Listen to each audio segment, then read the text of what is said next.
line ho, uyu line lelo mwana mene, mwana wanzeru, line ho, line ho, uyu line lelo mwana mene, mwana wanzeru, ukacha mama wa amatengazaje, kusesa pakomo pamaiwaje. Mama, early morning, amatengazaje, kusesa pakomo la maiwaje. Magolo wali, amuya mikila, akutirine lero mwana mene, mwana wanzeru. Magolo wali, amuya mikila, akutirine lero mwana mene, mwana wanzeru. Line ho, uyu line lelo mwana mene, mwana wanzeru. Line ho,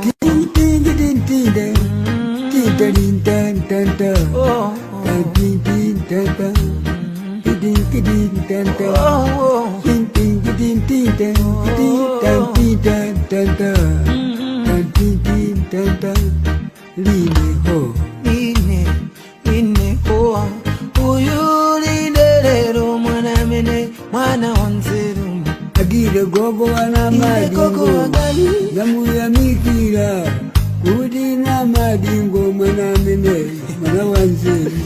Agire gogo wana madingo, gamu ya mikira, Mukuti na madingo mwana mene, mwana wanzeru. simuku na mako, Tawizi na ne malota ine, bambo wanga tandisi enda salandeka.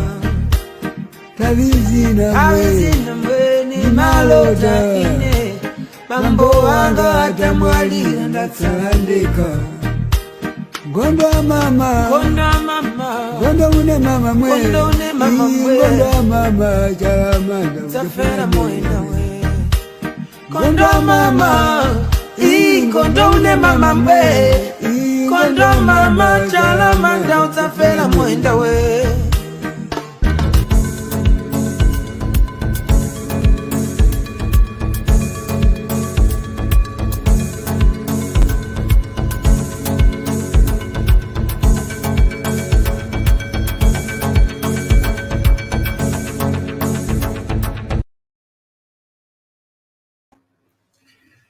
Right, thank you very much for joining us again this afternoon. I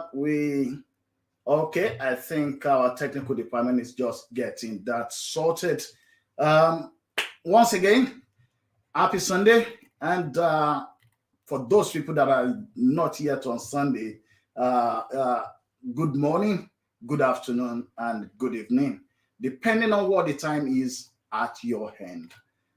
Today, the 22nd of May, 2022, we will still be having Alagba Femi Odedeyi right on the program here. Alagba Femi Odedeyi is from Yoruba Referendum Committee, and he will be talking to us about world affairs, some news across the world, but also very importantly on the ongoings in Nigeria. There's a report about some northern groups that have actually gone to court to sue for referendum for the other nations within Nigeria that wants to leave the country. Well, I'll be checking that with Alagba Femi Odedeyi across other things to actually look whether is this real or is just a tactic. So please do stay on with us because we will be right back.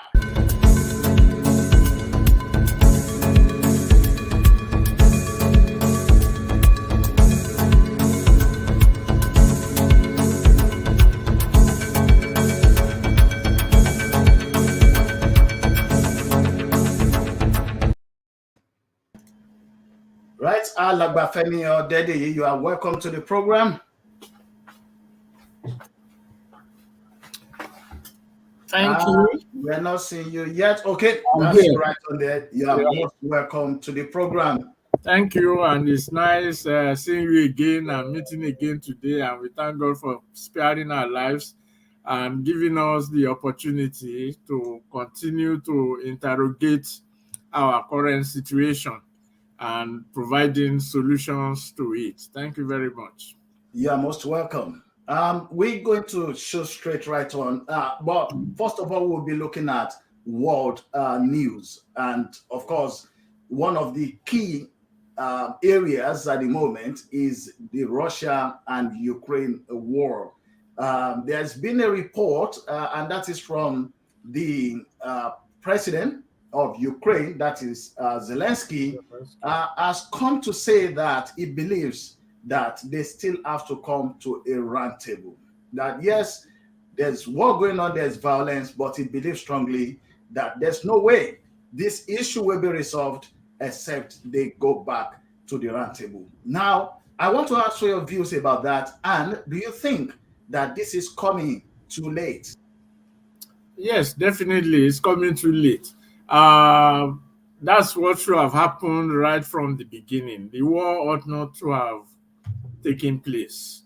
And the way the entire scenario developed was like it was as if there are certain forces in the world that are waiting to pounce on Russia, and they expected, to use Ukraine. And somehow the Ukrainian leadership under Zelensky allowed themselves to be so used. Any war always end up on the negotiating table, either to negotiate the surrender of an opponent or to create some kind of armistice between the belligerents. So once we recognize that, and unless we are more warmongers, and I believe there are certain warmongers in certain countries in the world today that are looking at war. Of course, war is also a profitable business for the weapons manufacturers and all the rest of it.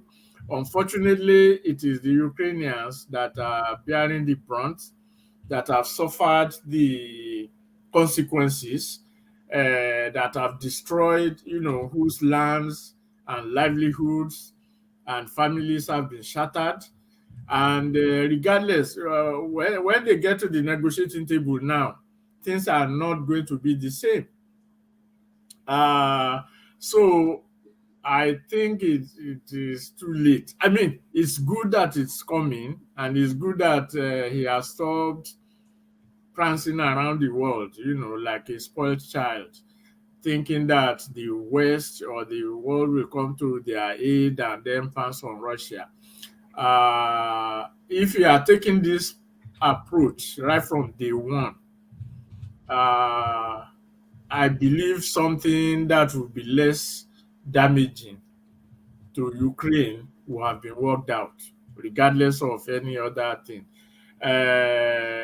Negotiation is not always a sign of weakness, and it's always not always an indication or an indicator of defeat. It's just a question of the level of humanity that is in each one of us. Uh, Regardless of the justness, yes, they say there's a just war, there is an unjust war. But in this case, there is nothing just on the part of Ukraine. Russia probably had to flex its muscle. Otherwise, it will be at a disadvantage. So all these things are playing out.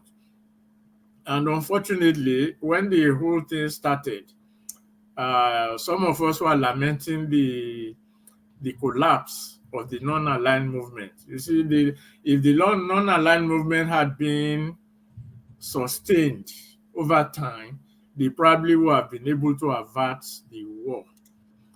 Unfortunately, there's no non-aligned movement.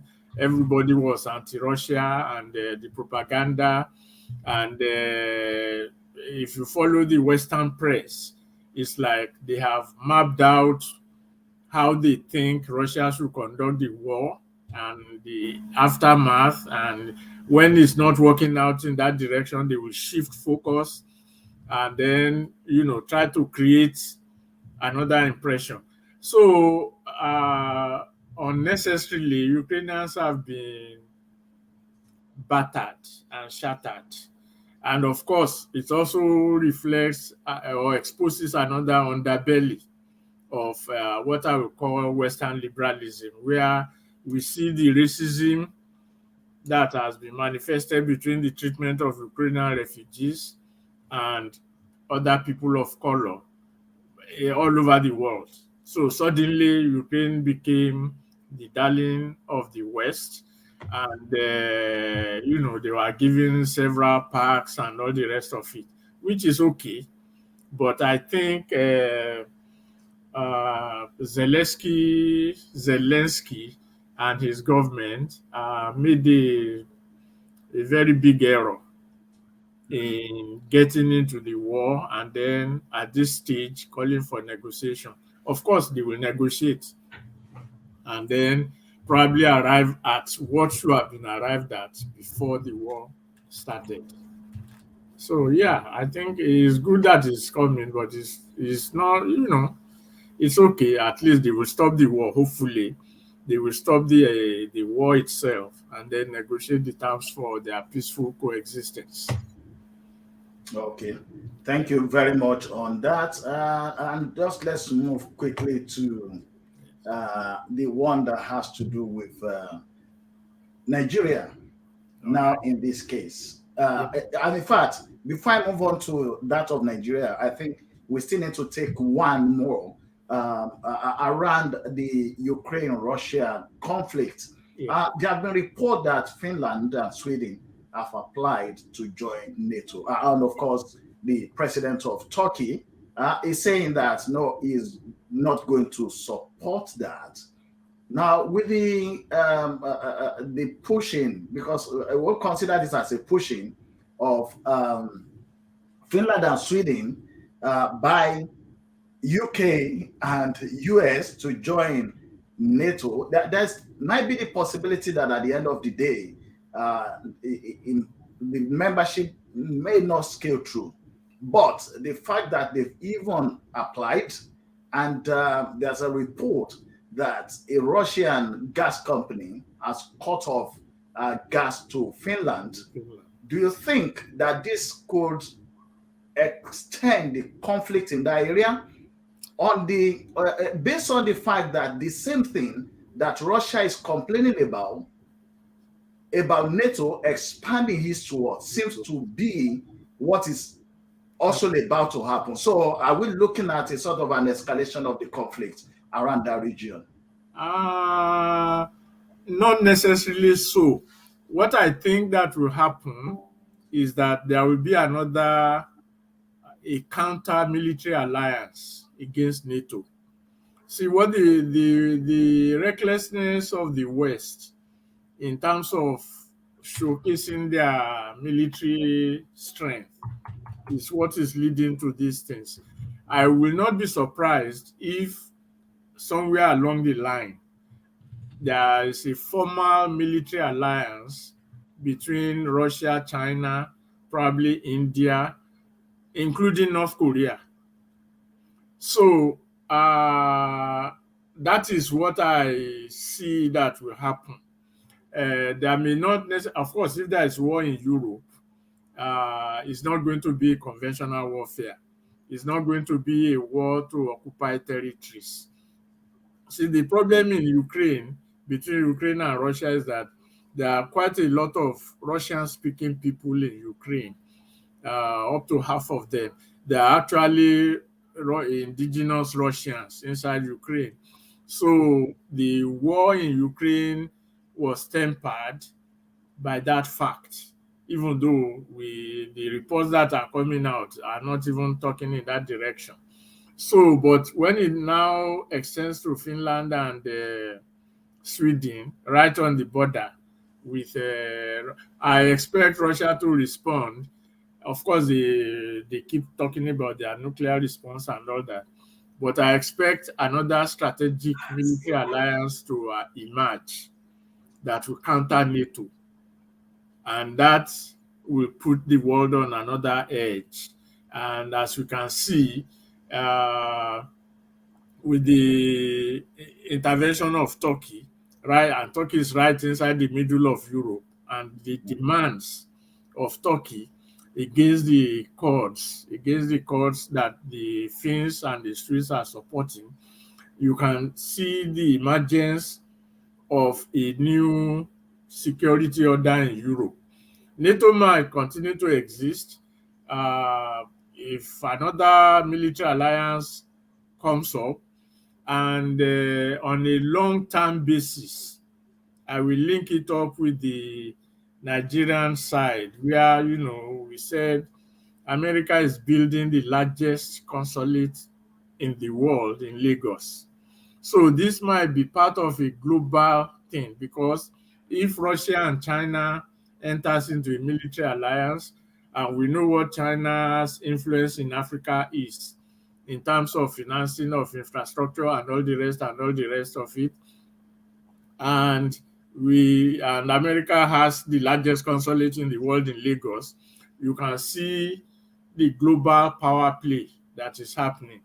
And we should not close our eyes to it and then think that, okay, because they are having it in Lagos, maybe they are supporting Yoruba self-determination. It's not that clear cut.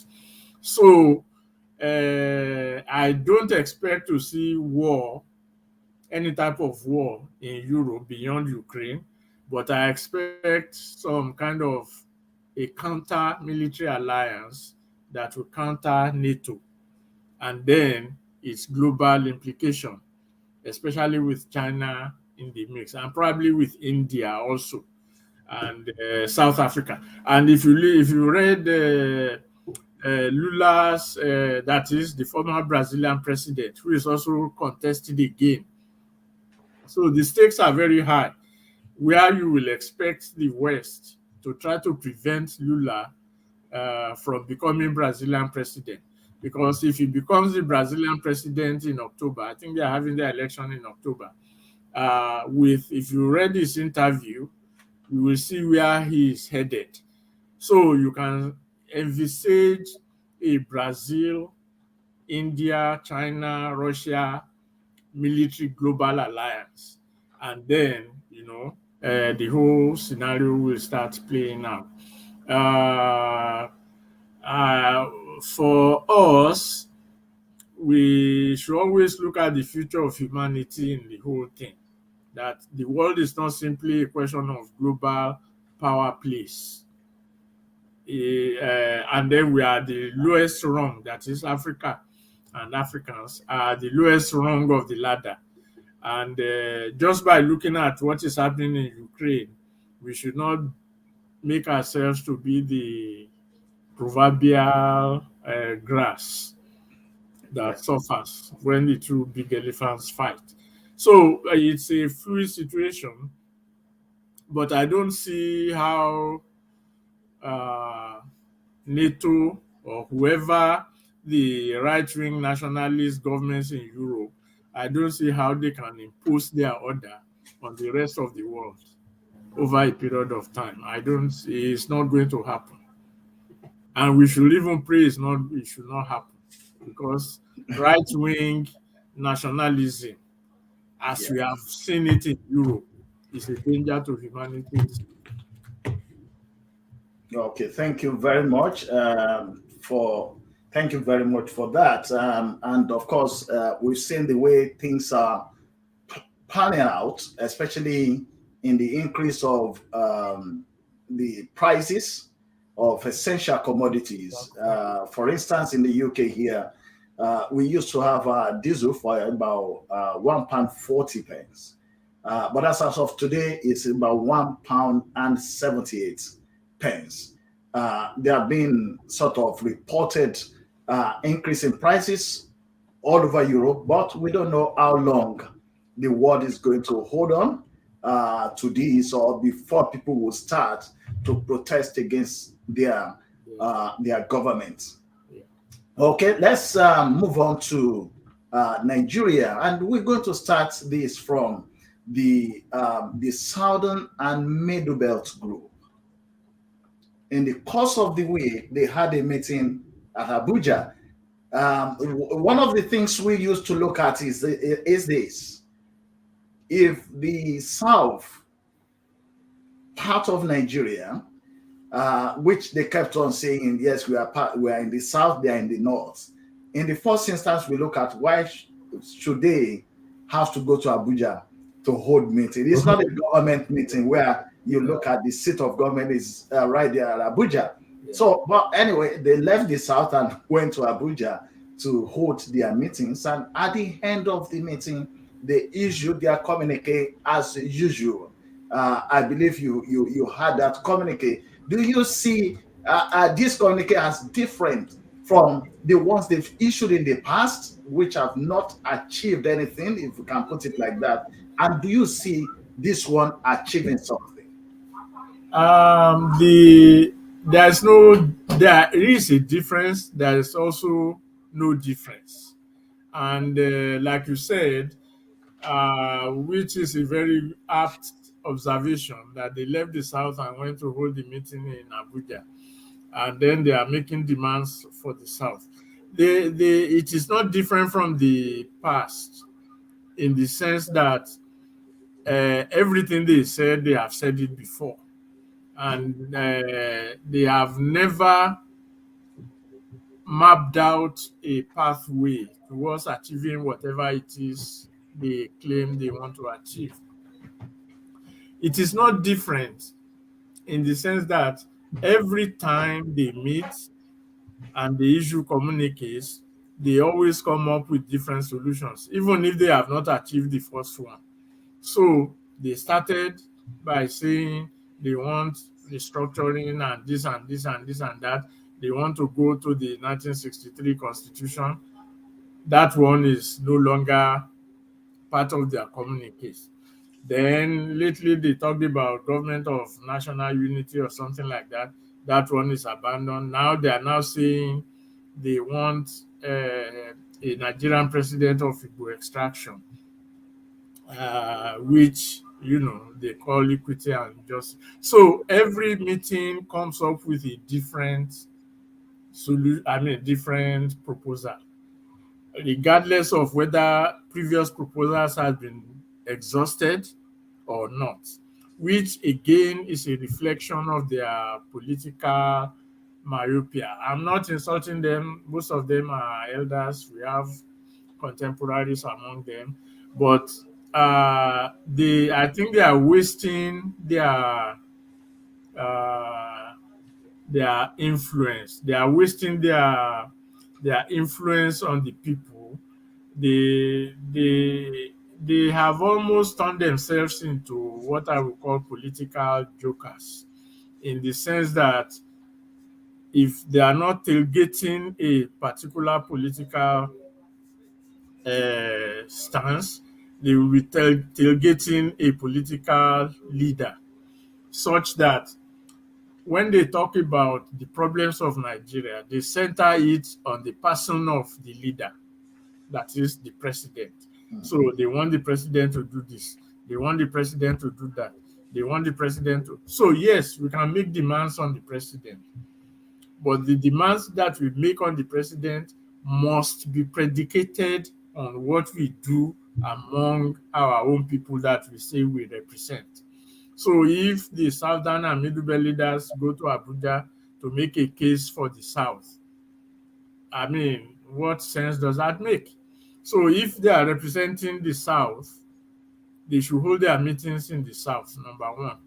Number two, they should mobilize their people in the South for whatever it is they want to achieve. And on that basis, appeal to whoever is the president to listen to the cries of their people.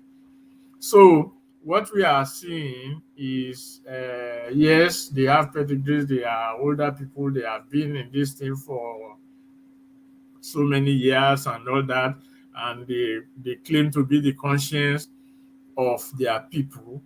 But this is a conscience that has no bearing on the realities of their people.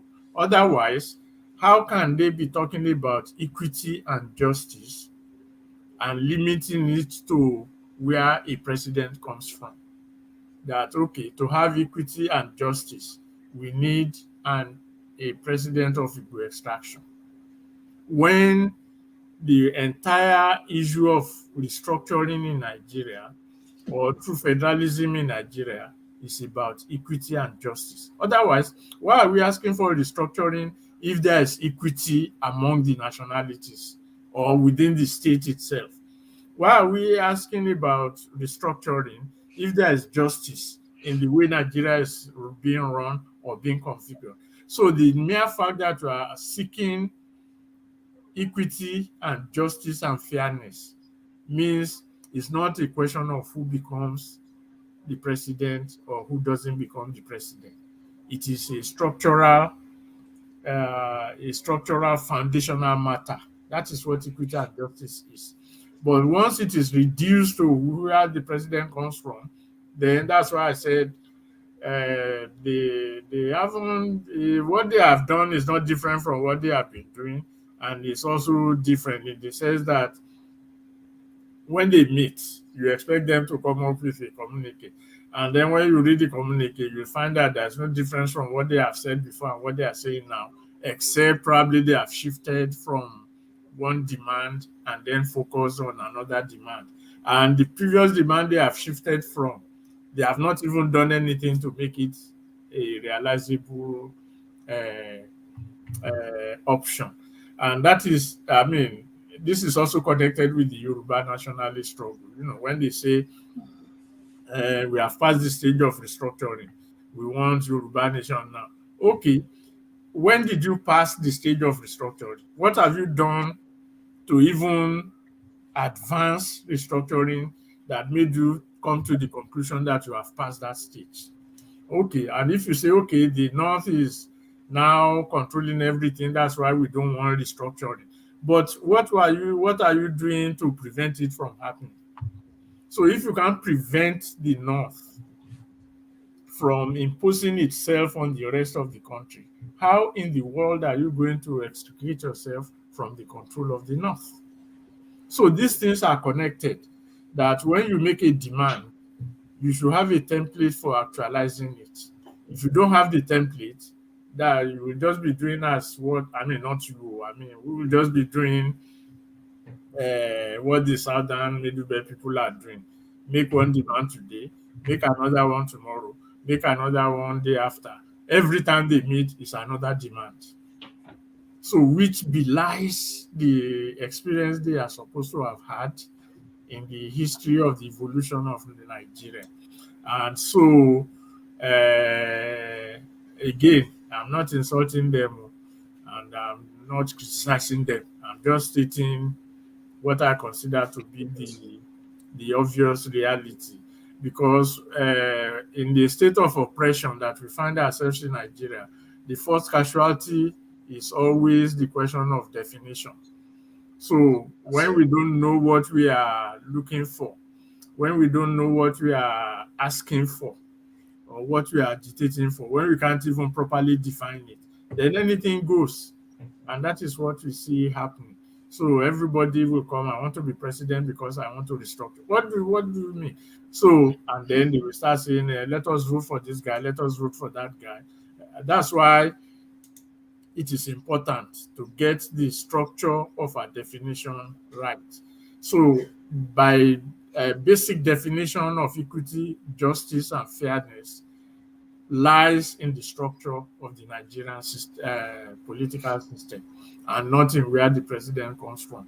Well, for us, fortunately, we say we are Yoruba Referendum Committee, and we are asking our Yoruba representatives to conduct a referendum in Yoruba land to see where we are, where we want to be. So this is not a question of saying one Yoruba man has been president, this and that. Even if a Yoruba man is going to be president tomorrow in the next election, our demand still remains. So you can see the difference between merely sloganeering and saying, okay, this is what we want to do. Because if it's a Yoruba president, we still have the demand. If it's an Igbo president, we still have the demand. Of course, we are not even asking the president for any. That's not our business. We are asking our local assemblies to do these things. So that is the basic definition of fairness, equity, and justice. Yes. Thank you. Yeah. Right. Thank you very much. Then let's quickly go to these. We'll be coming back to the Yoruba referendum petition. We'll be coming back to that. In another 1 week or so, there's going to be something big happening in Nigeria. And of course, that's the political parties, especially the two major ones, selecting their representatives, selecting or electing their representatives. And we've heard about aspirants that have, I mean, whether it's threatened or boasted that yes, it's going to be dollar for dollar, naira for naira, power for power. They have also been a sort of a rumor that one of the parties may possibly be having the presidential flag bearer from the northeast. If I pick that very well, in fact, Ojikalu seems to be rooting for that if the president does not come from the south, from the southeast or within that area, that he is fine with the president coming from the northeast. But then next week is going to be big. But ahead of that, there are two issues happening. First of all, Oni of Ife was reported to have said that rotational presidency is just us playing emotions, that we should look for the best man for the job. Now, Oni of Ife is a first class Oba, if I'm right, is meant to be one of the Obas that speaks and everybody has to sit up. So when you look at what he said, that, it's just emotion. We don't need to rotate anything. We should look for the best person. And this same thing has been said by some people from the north. So we have a Femi that is talking about the presidency. We have some other groups that are talking about Yoruba presidency, like Tinubu. And then we have the north saying, one section of the north is saying, we didn't finish up our 8 years during Yaradua era, and we need to conclude it just now and go. Now, with the statement from Oni, what do you see to it? What's your view about this? Well, it's one. Again, I'm not criticizing any Oba or anybody, but they have their imperial titles. But you see, that is one of the problems that we face and we have to address. The Oba will claim that everybody they support. It's not possible to support everybody. 10 presidential candidates cannot come to you to receive their blessing and then you say you support all of them. It's not possible. And that is one of the problems we are facing either in Yoruba land or in Nigeria. So when the Oba now says, yes, there is no need for rotation and this and that, even within their own circles, that is the ruling elite, even within them, they know that these things have to be rotated. That is why they are fighting among themselves where it should go, south, north, this and this and this and that. So if you as the foremost Oba is now saying it doesn't matter, the Yoruba will say, Okudie, Kato. It leaves much to be desired.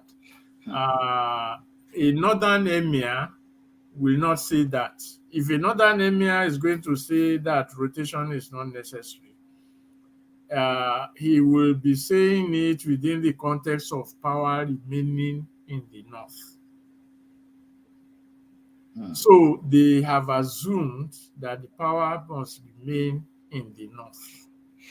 So that is why every electoral cycle, all these issues come up. and instead of a Yoruba Oba standing up to say, for whatever reason, that, the Nigeria doesn't belong to the North alone. We all know that. So, and competence, whatever it's meant by, earlier on I said something about definition. What is the meaning of competence? When the Oba says you can have competent people from anywhere that they need to, if competence, in quotes, requires adequate knowledge of a particular subject that will advance it forward, that will promote it, that will deepen it? But every government in Nigeria had been led by, or every government, yes, had been run by technocrats and military and politics and everybody, and every one of them will claim to have some level of competence. Yet Nigeria is where it is today. So competence is not even an issue. But there is something, when they started the structural adjustment program at that time, Idika Kalu was supposed to be a competent guy from the World Bank. And they start and see where we are today. Ngozi, Weala, all the rest of them, they are supposed to be Chu Okongu, Olufalai. They are supposed to be competent technocrats. Yeah. So see where we are. So when and then the Oba, they say the thing now is they describe themselves, Your Imperial Majesty, Your Royal Highness, your this and that. So if an Imperial Majesty cannot suju Abeniku, then what is the majesty there? Where is the majesty there? So again, commerce, not to say that one is disrespecting the Oba being a, but see, the thing is, what we are facing has gone beyond platitudes, and we should be able to stand up to it, that it is not productive for any Oba to start talking like that. Either the Oba keeps quiet in his domain and says nothing, or comes out purposefully. I mean, why are you the Oba, the Oni of Ife, and the Yoruba people are undergoing all these things under the Nigerian system, and we are blaming some politicians for not speaking up, and here is an Oba who is also not speaking up. In fact, speaking up in alignment with what the North is saying. So so when we talk about quote unquote traditional institutions, we have to start thinking of their relevance to the emergence of Yoruba self-determination, not in terms of just geopolitical structure, but in terms of our humanity itself. So I mean, short of, he shouldn't have said so. And if he wants to be diplomatic, there are other ways of being diplomatic about these things. When you now throw a dagger at the heart of what your people are demanding, because that's what he has done, that rotation is not the issue. When people are demanding rotation, so that statement is not welcome and it's not necessary. And like I said, there is no way you can support 10 different candidates for the same post. It's not possible. And that is the problem we are facing. If you support a candidate, come out and tell us why you are supporting him. The candidate may win or lose, but hey, you have your reasons. Okay, well, this guy can do this, but he has lost. We will support him. That is what the whole thing is all about. It's not by playing ostrich. This one came. Yes, I'm for you. I pray for you. That one came. I will come and pray for you. That one came. So they have modeled up the entire political atmosphere. When the action group was formed and they were going to do their policies in those days, what that Awolowo and his group will first of all go to the Oni of Ife then, Obadiremi, the Alake of Abeokuta, Ademola of Abeokuta, lay it before them. This is what we want to do. Convince them and all that. And then it is those Obas that will now go and convince their people. Now imagine an Obaderemi or Obademola telling Awolowo, well, you see, you have come with your own. God bless you. And then the NCNC came. You have come with your own. God, nothing will happen. So you must take a stand. And that is the purpose of an Oba in the society. If at the end of the day, they go to the polls and you lose, it is not you that has lost. It is your candidate that lost. But you know what you are standing for. The other day, the Olubadan was saying that Nigeria's unity is non-negotiable. And they say these things when the Northerners visit them. So somebody came from Kanuri or somewhere and visited the Olubadan. And then he said, Nigeria's unity is non. What is the meaning? So if Buhari is saying Nigeria's unity is non-negotiable, and His Imperial Majesty in Ibadan is also saying Nigeria's unity is non-negotiable, what is the difference between him and Buhari? And we Yoruba people are saying we want to renegotiate the unity of Nigeria. So where is the Imperial Majesty in this matter? So I hope that they are not even laying the stage for a French-style situation in Nigeria. You know the French Revolution, when they removed their monarchies, when the monarchies became irrelevant in France through the revolution, the 1789 revolution. I hope these people are not laying the groundwork for that. So they should, they should. Yeah, that's we've sunk that in. Yeah. Right. Let's now move to other parts now, and the first one we're going to take is the Yoruba groups Ilana instituted a legal battle to stop the Osun and Ekiti elections. These elections are due to come live next month. We're already in the month of May, so June is just about a few weeks away, about 2 weeks. We'll be getting into June, and of course, the other one is in July. What are your thoughts? Do you think, I mean, you've mentioned it before that most likely the courts, that the authority of the court is being challenged, but I mean, it was the constitution that set up those courts, but that there might be the possibility that the case will just be adjourned until the election is done, and then, but are you expecting something, something different to happen between now and the date of the election? Well, I don't think anything different will happen unless, and I think Ilana missed it completely on this score, that if anything happens and there is no election, even if the court declares that there should not be an election in Osun State, say in Ekiti State in June, let's say by some kind of miracle, the court declares that, okay, there is no election. And of course, they will go and appeal another. But let's say, even after the appeal, they do all the appeals in one day. And the Supreme Court now says there is no election to be held in Osun and Ekiti states. These are Yoruba states. So, if there are no elections in Yoruba states, something must govern the state. Otherwise, we are seeking anarchy. That's where I said they missed it. So if there are no elections, chances are that, okay, the central government will say they obey the court order. There is no election. They can then set up whatever government they want to set up. Then you start fighting that government again, that they have no right to set it up. But you see, the part of your case is not that they have no right to set anything up.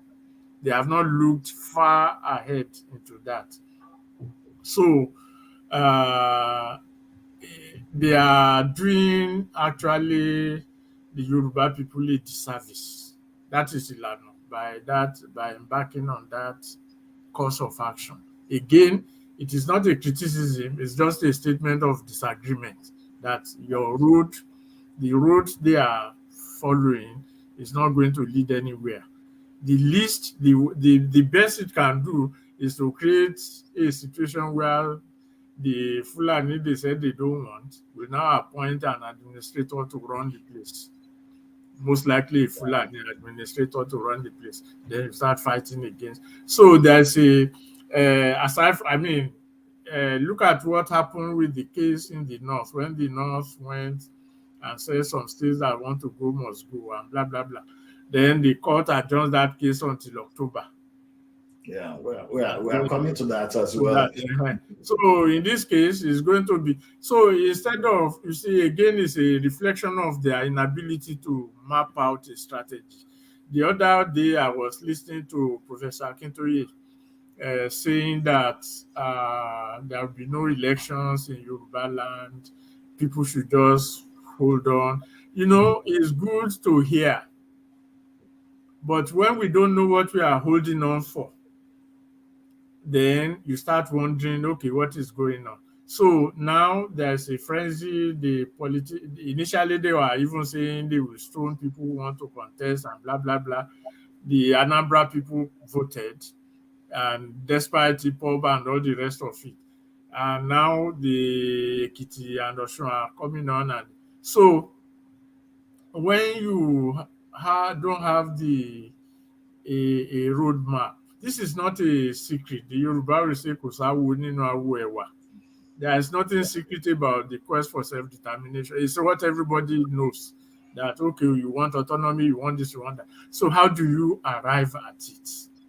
So all these rigmarole, you are asking a court to delegitimize itself. Because if the court rules that the 1999 constitution is fraudulent, the court itself becomes fraudulent because it's operating.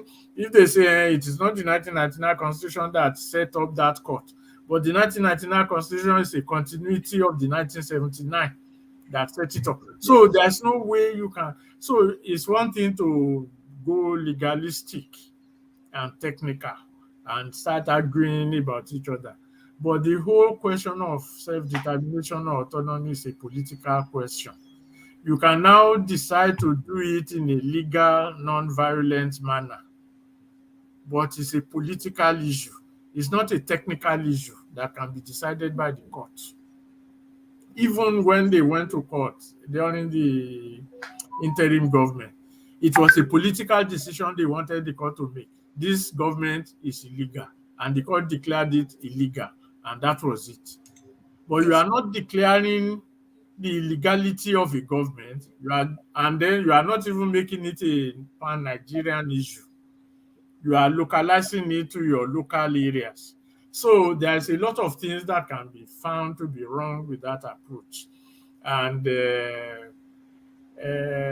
so when I had the prof speaking about, it will not happen in Yoruba land, it will not this, okay.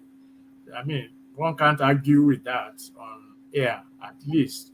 The point is, what have you put in store? What is in place to replace what you are against? Nothing, except the statement that something is in place. And that is not good enough. Because at that point, anything can happen. And if anything happens, whom are we going to hold responsible? So if let's again, to be on the lighter side, the court rules that there will be no election, and then the government now says, okay, because there is no election and for order and all that, they put in an administrator that will now do this. Okay.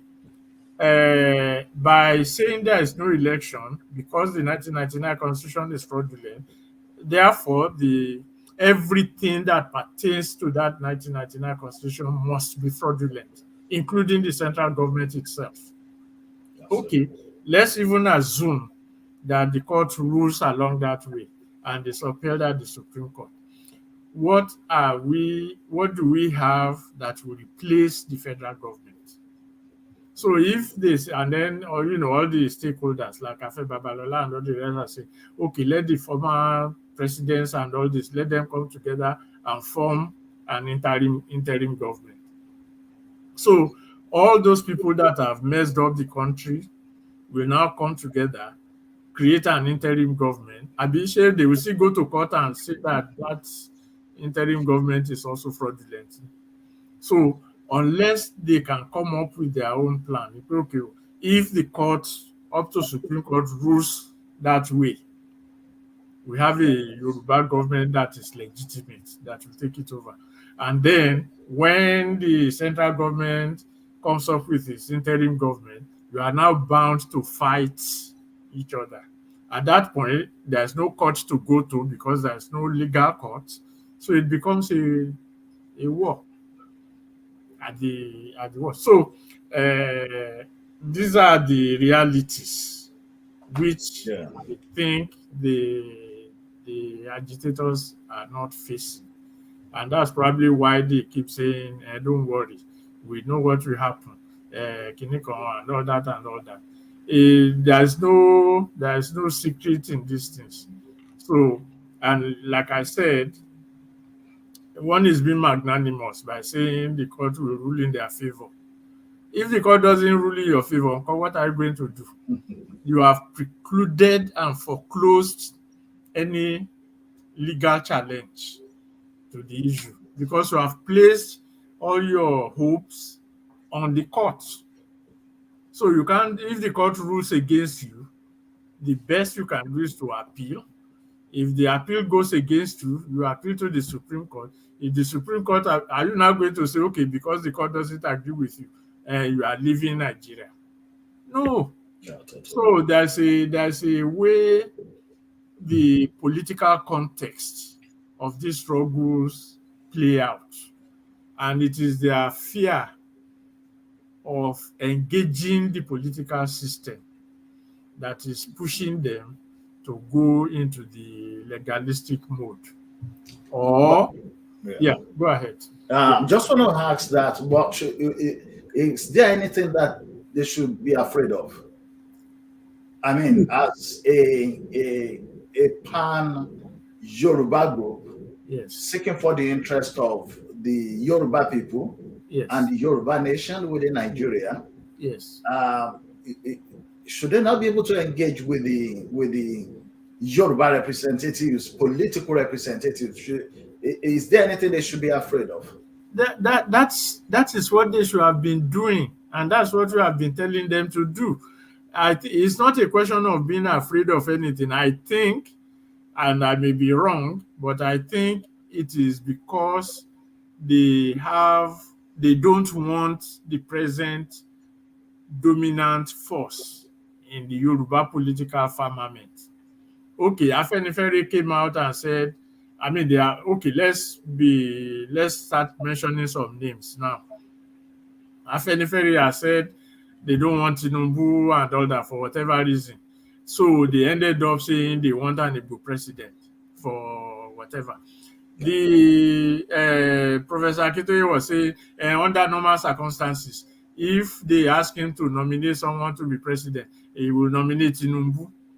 Okay, that is under normal circumstances, but that means we are not under normal circumstances. So if we are not under normal circumstances, who is fighting on behalf of Yoruba people under such abnormal circumstances, if not the Tinubu and the rest of them? So since we are in an abnormal circumstance, and Tinubu wants to be president, and others also want to be president, what should logically follow is for them to now take all those people to task locally. Okay, you want to be president. We are not supporting president, but this is what we want. How are we going to go about it? That is the political challenge. But because they don't have that political challenge and they don't want a Tinubu there without saying it, so they now have to start all this rigmarole. That I can I mean, one can analyze that and prove that.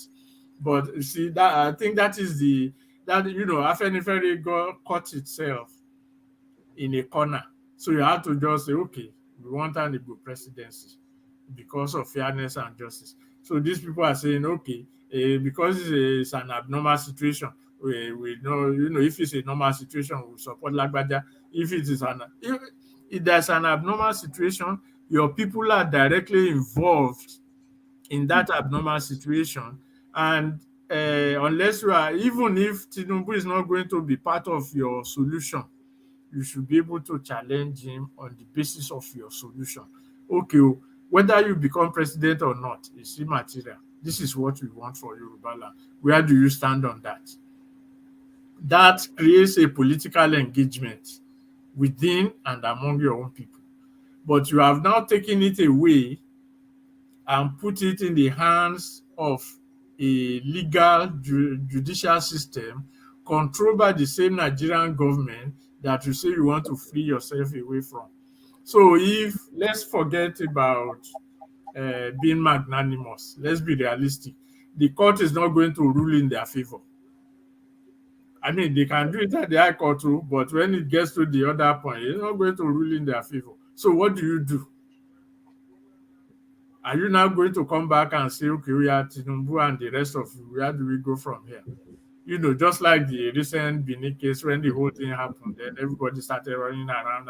So these are basic principles of political engagement. And it's very unfortunate that they are not making use of it, despite the preponderance of political actors on their team. So it's going to be detrimental to the quest for Yoruba autonomy.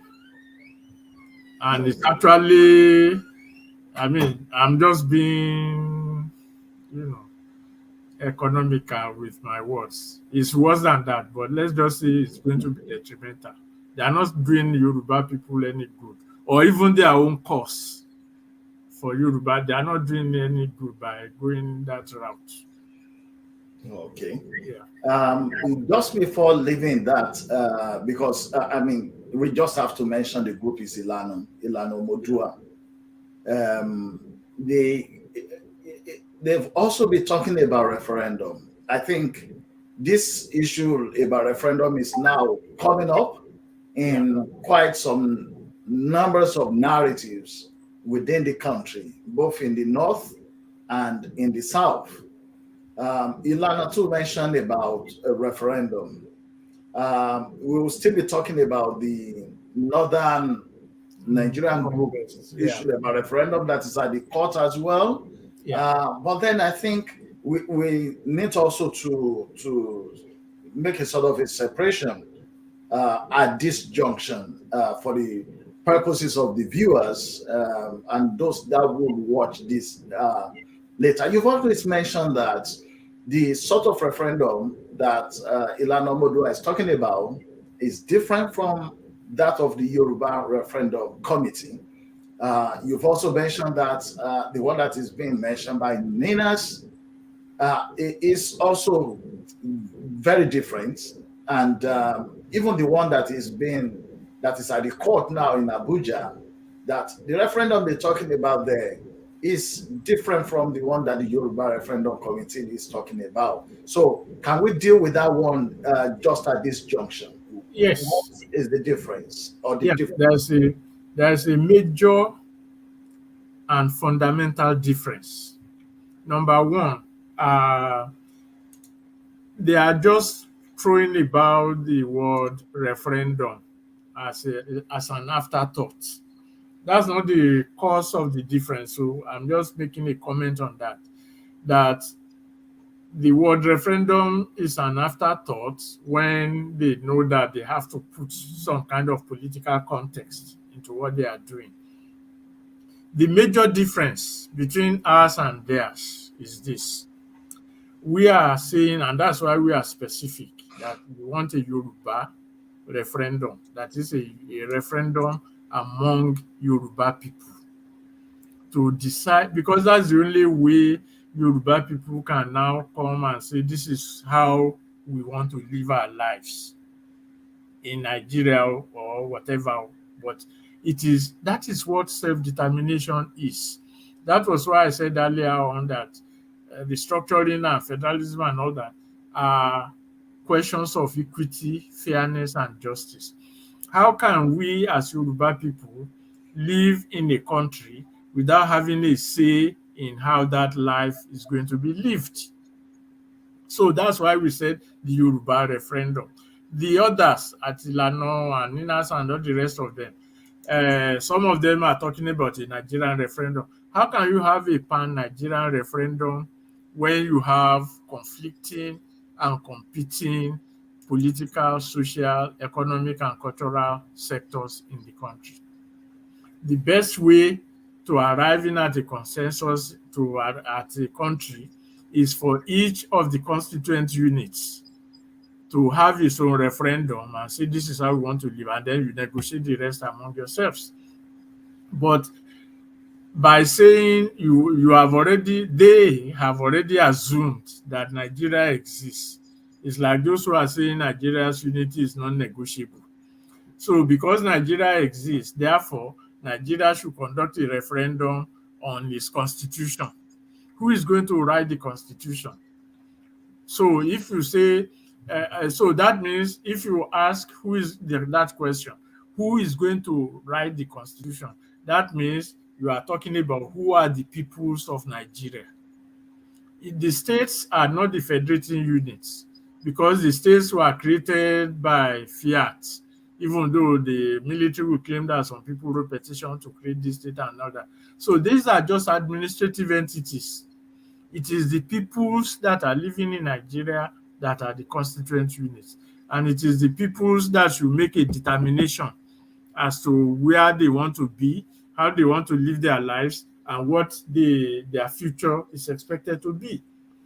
Whatever it is that needs to be negotiated with other people should be negotiated. For example, we have said this several times.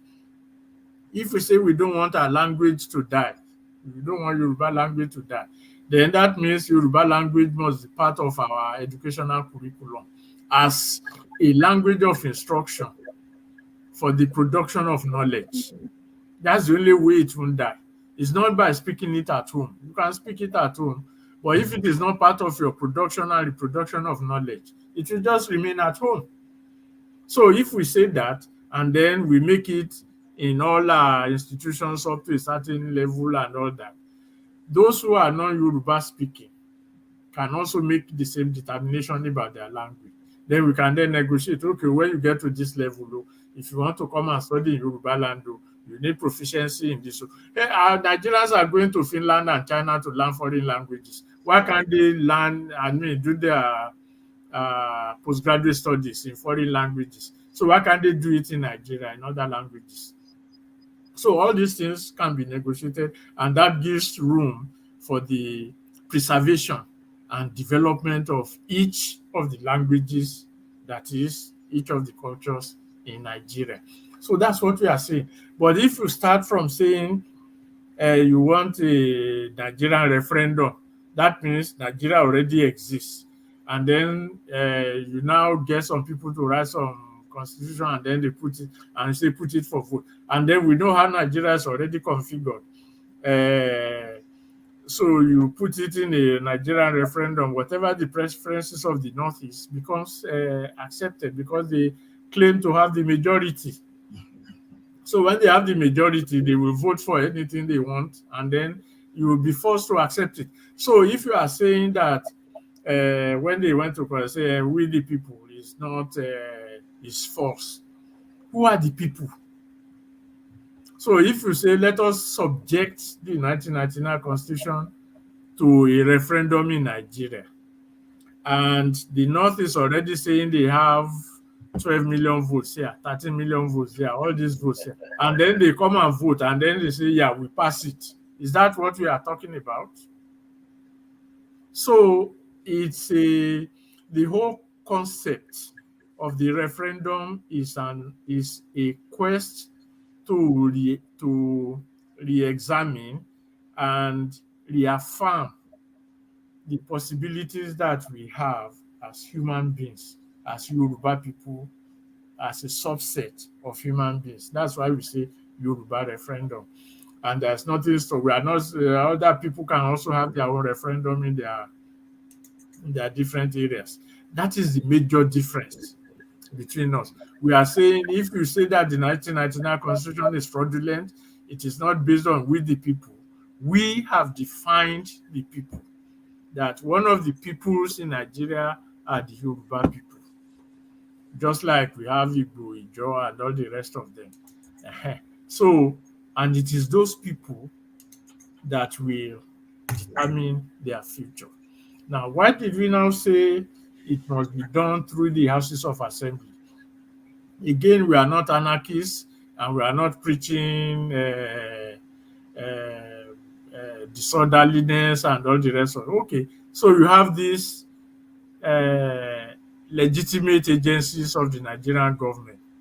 Okay, so let the legitimate agencies in the Nigerian government make preparations for the referendum among their own people. So that will give that referendum its own legitimacy, because you have not discarded already exists. So it moves in a legal, peaceful, and just manner. And it makes it even easier for us to achieve our desired results, because it will be almost impossible for anyone to come and rig out a referendum in Yoruba land conducted by Yoruba people in favor of something else. It will be almost impossible. But once you now say INEC should come and conduct it, like we have seen all over the place, then all kinds of things are possible, which is what is happening in Nigeria. So we have fundamental differences in terms of our perception on what we consider to be the kind or the type of referendum we want in Nigeria. I always use Catalonia as a good example, because the central government in Spain was opposed to the Catalans organizing their own referendum. And when the Catalans did it, they arrested a lot of their political leaders and sentenced them to jail. Some of them escaped from the country and all that. But the eventual outcome was a change in the political structure of Madrid itself. So a new government came to power that now recognizes, the quest for autonomy in Catalonia, in Basque, and all the rest of it.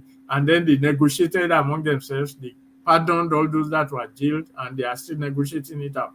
So there's no way you can have such a referendum in one part of the country that will not eventually have an impact on the national political system.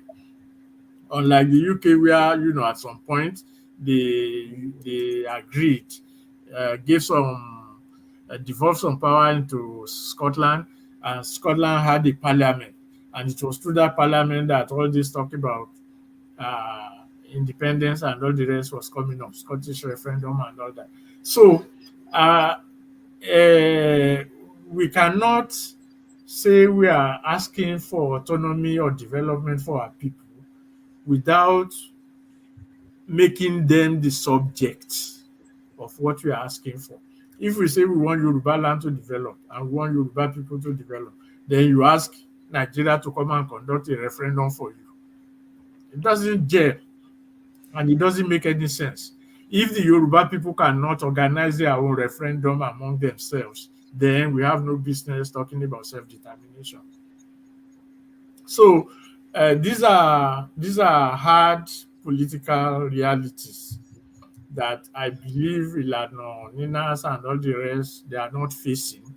But when they ran into a cul-de-sac, then they started introducing the referendum. How can you go to court and say the constitution is legal because there was no referendum to support it, when the military government itself that promulgated the decree into a constitution is itself an aberration, is illegal?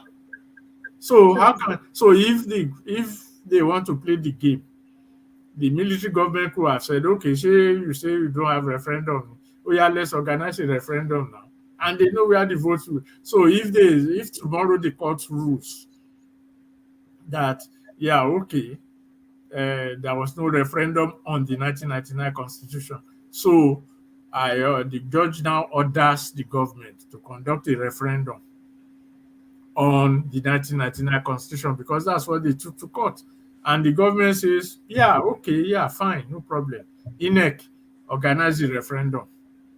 We know the results. It will be a yes vote for the 1999 constitution. So where will that take you? And unless maybe Ilana will now appoint the INEC Director General, or I don't know. But seriously speaking, what they are doing, so we have that major difference, and we are not compromising on that. And we have made this known to those that we have contact with, even in Ilana itself. So it's not something that we are doing in secret. They know where we stand, or the major leaders of Ilana know where we stand, and we are not shy about that. And Ilana FNFL, all of them, they know because we have presented it to them and we have debated it with them, and so they know it. And the difference is very clear. Yes. Okay, thank you very much. Let's just move right on to this one. I think you mentioned it briefly, but then I said we will be coming back to this one. Yes. Now, the northern group has gone to court to ask the court to allow some ethnic group in Nigeria to conduct a referendum.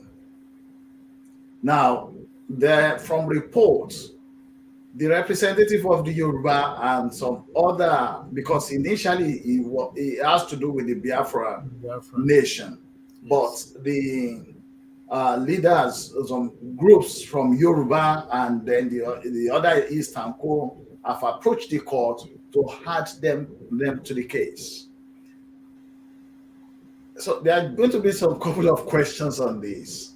Now, the group going to court to ask the court to allow what is not in the constitution, because the heading here is whether, is this genuine, is this true, or is just a strategy to block the progress that should have been done on the part of these people by drawing it out, because now the northern group has taken action.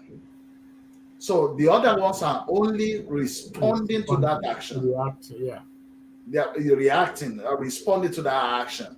Now, if there's no referendum in the constitution, should it not be the Nigerian states that the northern group should have sued to have a referendum into the constitution, in which there will have been no way for all these representatives from the other ethnic group to ask themselves to be added to the case as the opponent, because that's the way it is. In a court case, you have this person on this side here, and you have the other opponent on the other side. So the northern group is saying, yes, we want the court to allow these people to have a referendum. Now, the other one that are the opponents, would it mean that they are rejecting the court allowing them to have a referendum? But let's take it one by one. In the first instance, approaching the court to to allow a referendum that is not in the constitution. Is this right?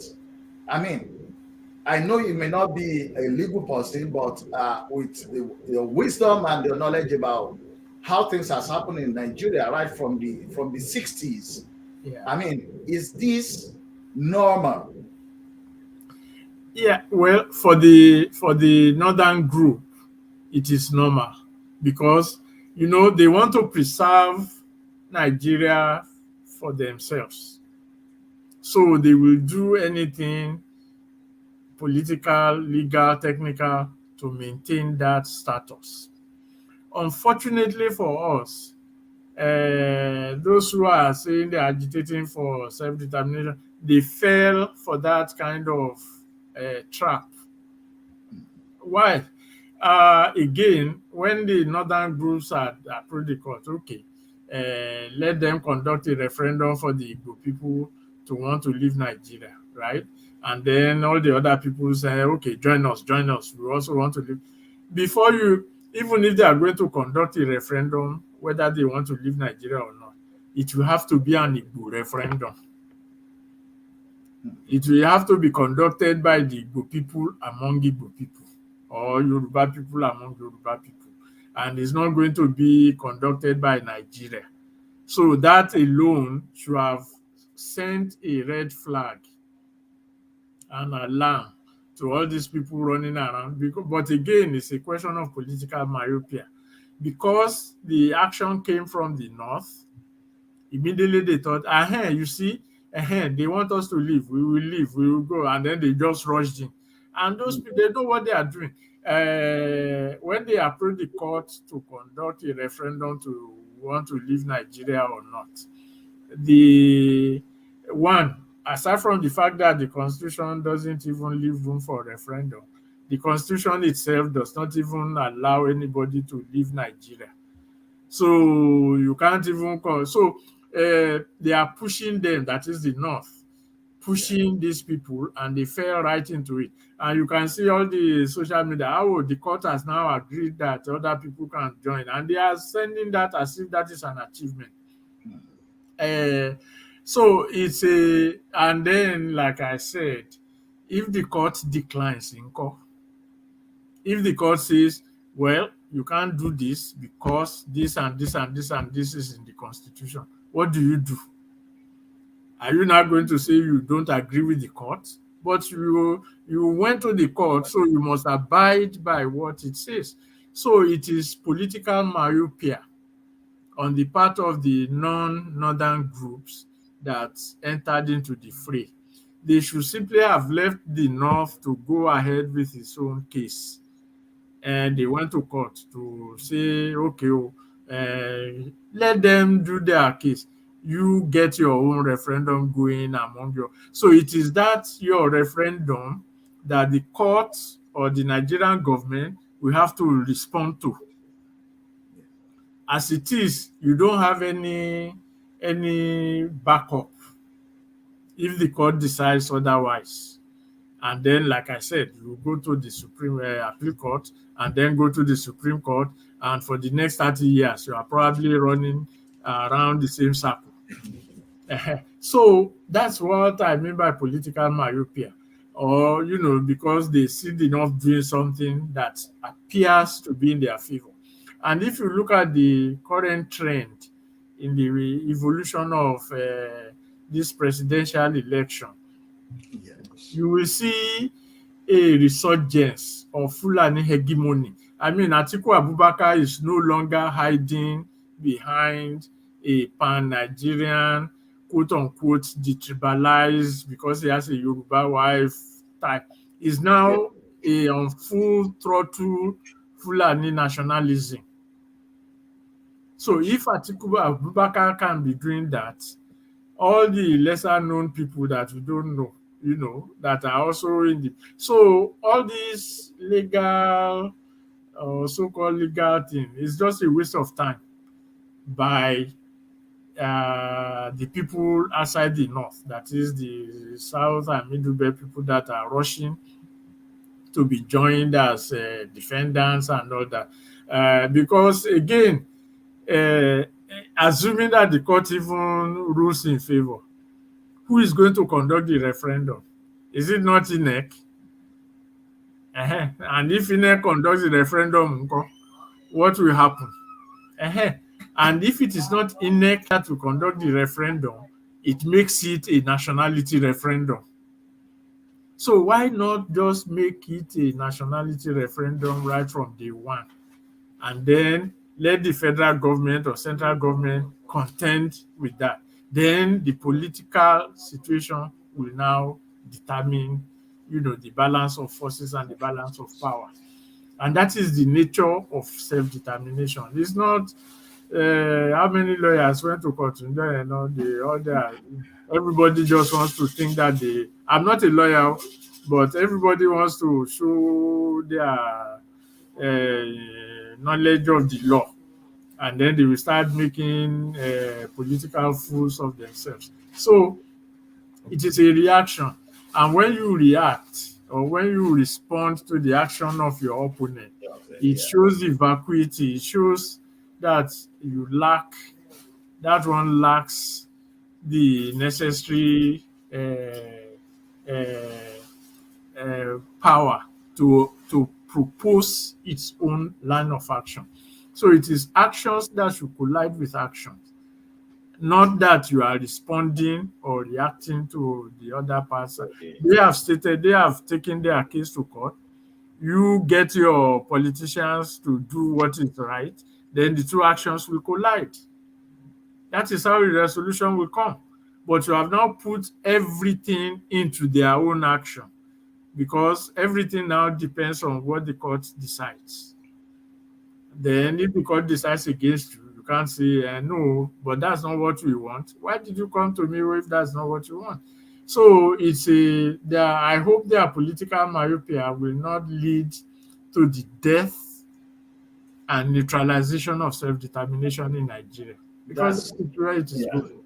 Yeah. That's actually where I am coming to ask that by them going to court, and if the court makes a judgment on it, is it not possible for the court to say that the status quo should remain and legally ban any other group from talking about referendum? Because it's been done by the court and they make it illegal, or something that there's a court judgment in which even if anybody wants to now talk about referendum, they will just say there's a standing law that you cannot talk about this because the court has made a judgment on it. So it would seem that they sort of attempted to jeopardize the self-determination movement, and unfortunately people in the southern part of Nigeria just went straight into the trap.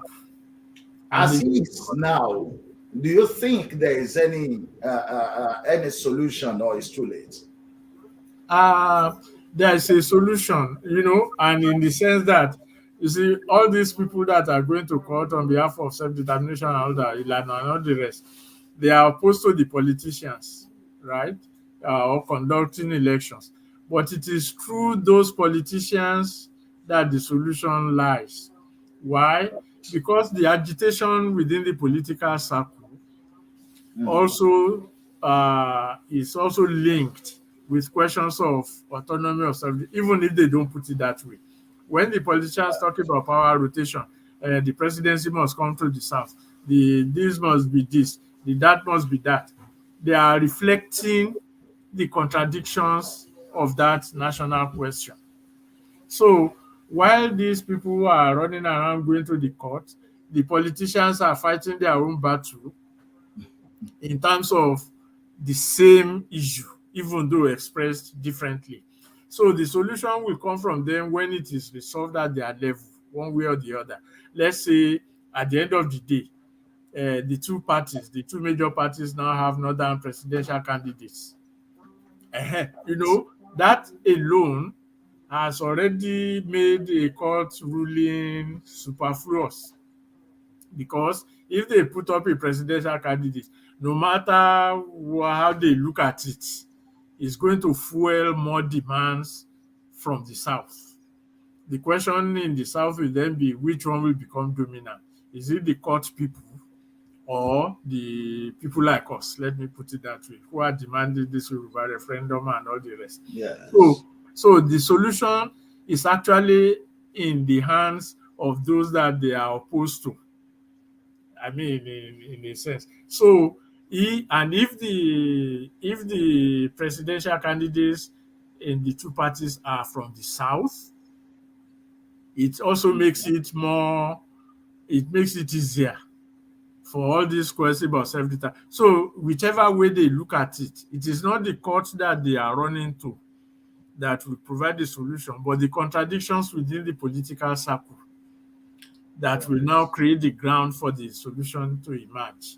And that's why, when I say political myopia the other time, these are the manifestations of that myopia, because it makes the court case completely irrelevant in the scheme of how and to their credit, the politicians of whichever party, especially in the South, at least they are still making the noise. We want the presidency to come to the South. So they are still heightening the pressure. And like I said, when Atiku is now forced to become a Fulani nationalist, to come out openly, no who's bad, then it's not a question of a court again. So I hope they will be able to retrace their steps. Retrace their steps doesn't mean they should withdraw their cases in court, or just let the court case go wherever they want to go, and then maybe not to appear in court again when they start adjourning it. But they should now retrace their political steps, and team up with, this is not arrogance or pride, though. Team up with those of us who are on the right path. We have a pathway. Let them throw their weight into it and then understand where we are coming from and key into that pathway. That will be a more productive method of approach, and not the reliance or over-reliance on court pronouncement, because it's actually dangerous in the long term. Thank you very much. Let me ask, for Yoruba referendum call that the Yoruba referendum committee is calling for, what other thing could happen in Nigeria as an option that Yoruba referendum committee will say, okay, we can leave the referendum aside? Well, the only thing that can happen that will make us leave it aside is, for one reason or the other, each of the nationalities get their autonomy, or a new federal system is in place. When I say federal, I'm not talking about devolution. There are two different things. Devolution that they are now talking about, I think it was Tambuwal or somebody who was talking about that. See, they just take us for granted. That's why I said earlier on that definitions matter. Devolution is simply what the Yoruba will call bajensimi. Just take and just keep quiet. That's not what we are talking about, because whoever devolves power can also take that power back. So we are talking about true federalism as essentially as it was by 1999, before 1960. That is, that we had in the regions. With, of course, we are not saying we are going back to the regions and all that. We made the adjustment. But federalism that allows the component units to determine its own future. If by whatever means it happens tomorrow, there's no need for Yoruba referendum again, because that's what we want. If there is a crisis at the national center that now says, okay, and then there's a crisis and the solution is, look, let everyone take care of themselves. It's already happening. So those are the two major things that can happen. Yes, cool. Yeah. Otherwise, what we are saying is that the best way for us to achieve our desired goal is to have this referendum that will allow us to legitimize our claims, that will allow us to have a regional center of our own where our regional concerns will be discussed, Yes. debated, and addressed. We expect other nationalities to do the same thing, and then we can arrive at whatever it is we want to arrive at. And if not, we still have the legitimacy to be on our own if that is what the outcome will be. But the first step is that, because if we don't have it, even if we say that the crisis at the national center, okay, like Afe Babalola said, let's have an interim government. You see, some people, and it is very known, it is very well known that they will just organize themselves and they can pick many Yoruba people to come in and give them the legitimacy they need, and then they impose any sort of order on us. That's why I said, unless it is a truly federal system, not devolution, not fiscal federalism, not anything like that, truly federal system where even our political economy is determined by us, then would have been no need for Yoruba referendum thing. Without those two, the Yoruba referendum is the Yoruba, let me use a military language now, is our Yoruba army. It is the vehicle. It is the vehicle that we can stand upon to promote, project, and defend and try whatever the Yoruba people want. And it's there. Just like we are putting it there. It's there for everyone to see. So it's a vehicle that will take us to our destination, whatever that destination is. But we need a vehicle to get there, and the Yoruba referendum is our vehicle. So, unless by stroke of luck or something like that, things just happen, and then say everybody, oh yeah, take care of yourself. But without that, this remains the only vehicle that we can use and that is available for us to use if we can grab it. Okay, thank you very much, Alagba Femi Odedeyi from Yoruba Referendum Committee for your time today. The last question you'll be taking before we allow you to go has to say, come back to Governor Akeredolu of Ondo State. Yes. Is from statement that he has made in the past, he is always rooted for an evidence, so to say, of when Yoruba people have come together to reach a decision, to discuss and reach a decision. While he's been looking for that evidence, it could also be that he's sending out a message that this is what needs to be done before things could be taken forward. So in both ways, we've also had Chief Femi Falana also mention something about that on where the Yoruba referendum, whether anything has been done by the Yoruba to decide whether they want to stay in Nigeria or they want to leave Nigeria or they want this arrangement different from what we have at the moment. Although we have lots of groups out there making out their own chantings and slogans and stuff and things like that. It's just to ask, because Governor Keredolu must have mentioned this almost about 3 or 4 times, including the statement he made just this week. My question is, why is that message not getting to the relevant people that should take advantage of that message? Well, I believe it is getting to them.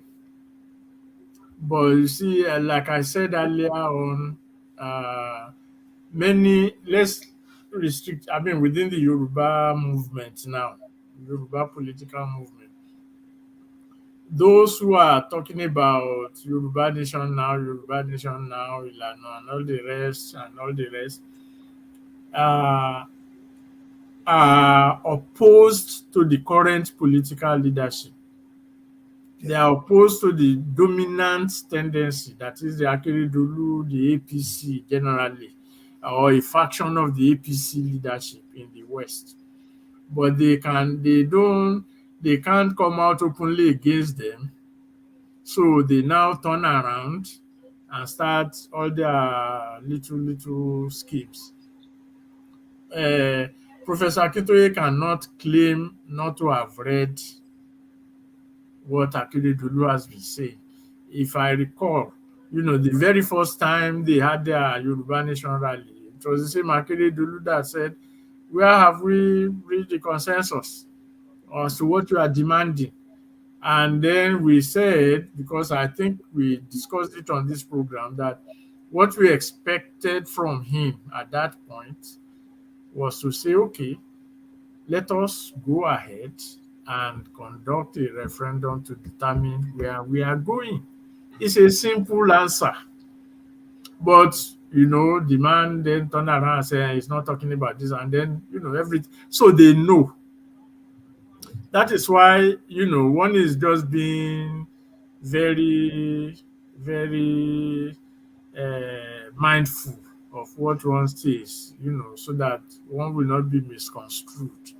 That what they are doing is actually a negation of Yoruba self-determination. I mean, that I can say that with all finality. What Ilana and all the Yoruba Nation people are doing is actually again, because the relevant people that you need to engage, you are not engaging them. And they are saying, look, where have we made? I mean, Akeredolu is the chairman of the Southwest government, yes, and all that. And definitely they will have been talking among themselves, even if they don't agree. They will have been saying, look at what these people are doing. And where did we reach an agreement? When they get into the inner caucus, they will be talking about such things. So when he comes out openly to say, where have we done this? The next thing that you should have said is, okay, we haven't done it, so let us do it. And you are in a position to organize it. Let us do it. Simple. But you leave that, leave the and then you go to the court to say and there should be no election and all that. So that's why this thing, they know. It is just that either because the initiative is not coming from them and they want to kill it, or they are working for some other interests that are yet to be made known against Yoruba people, even if they cover it under the veneer of Yoruba this, Yoruba that, because it doesn't make any sense. Look at what is happening in the East when Ipo was running around, running his mouth and all that and all that. And then they had the election in Anambra State. Okay. And this guy, Soludo, won. And after all this, he went to visit Kanu in jail. And then he said, Kanu is not saying we should be doing all these things. So Kanu is supposed to sit at home. Kanu is supposed to, the way he was now trying to reposition Ipo. Otherwise, one would have expected, if the hip-hop is really serious about getting out, they should have told Soludo to go and sit down. Don't visit me in jail. But he didn't. He knows. That is number one. Then some people are even saying, okay, if hip-hop is really serious about this, the sit-at-home should have happened in Abuja. Maybe you say you own 80% of Abuja. Let the Igbo sit at home in Abuja now and paralyze government there. No, they didn't do that. They are doing it among their own people. So you can see, and in our own case, they say there have been no election in Osun, no election in Ekiti, and then they have actually said there have been no election in Yoruba land. So all these things, then that is how one can come to the conclusion that they are working for some interests that are inimical to the self-determination they claim to be pursuing. It's a very grave statement to make, but everything points in that direction. Otherwise, even if Akeredolu will not listen to you, even if you tell Akeredolu, yeah, do that, Akeredolu say, don't mind me, I'm just kidding, at least you are putting them on the spot. Yes. You are challenging them. In other words, you are challenging their political legitimacy in Yoruba land with your own legitimacy. So, but you are not doing that. And your legitimacy now, you want the court of the Nigerian government that you say is illegal to sanction your legitimacy. It doesn't make any sense. Yes. It doesn't make any sense. And we should not be emotionally about this. Like I said, we all know each other at different levels. So it's not a question of using one platform to denigrate the other. But it doesn't make any sense for you to go to your enemy to validate what you are doing when your people are saying you have not been validated. That is it. It is your people that you should address for validation. And when they don't validate it or they validate it, your enemy will respond. That is it. So you leave Akeredolu alone. Let's even assume that Akeredolu is running his mouth. You let him run his mouth, and then you now go to the court. Courts tell us that what Akeredolu is doing, that Akeredolu's government itself is illegal. Because that's what it means. If the 1999 Constitution is illegal, and it was through that system that Akeredolu came to power as governor, then his government is also illegal. That's it. So you are getting your enemy to validate your position. You have lost the war. It's as simple as that. You have lost the war, you have lost the battle, you have lost everything. That's why I made the statement I made, that they are actually working against Yoruba self-determination, because it is the non-Yoruba, it is the Nigerian court that you are now asking to validate a Yoruba struggle. It doesn't make any sense. No political sense at all. With due respect to the age of everybody, but that's just the hard reality. And if we say we are engaged in a struggle, we should be able to stand by what we say. So I appreciate your Governor Akeredolu's statement. The question, because it's like he's throwing the ball in our court. That is it. Almost about 3 or 4 times now. He's saying it, and people should have picked it up. And said yes. Okay. Now we've not done it before. Now let's do it. And you are in the position to jumpstart. You are in the position because also you are the head of the Southwest governor. So let's get together and work it out. That's all. And then let them come and say we are just making politics out of it. Then you can expose them to Yoruba people. You see, this man is just running his mouth. But you are not doing that. So this thing is more than emotion, like we said. It's not just emotion. It's not. It's more. Actually, it's a lifetime quest. It's a lifetime endeavor. People have died in this whole struggle without even reaching where we are today. They have spent their lifetime struggling for it, agitating for it, without even where we are today. So we should respect that. Okay, thank you very much, Alagba, Femi, Odedeyi. I'm going to share like a small booklet with us today, and it's just to just add to what Mr. Odedeyi has been saying, and especially for people that seems to be slightly confused about the process of referendum, and that will bring us to the end of the program. But in the meantime, let's just have this music. Thank you.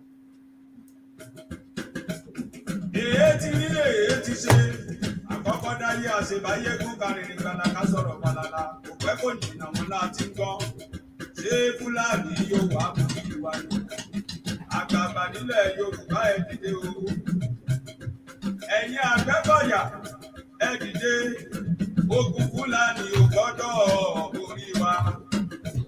Ta ni ìgò padà táyé sí? Ẹ̀yin àgbààgbà ìlú,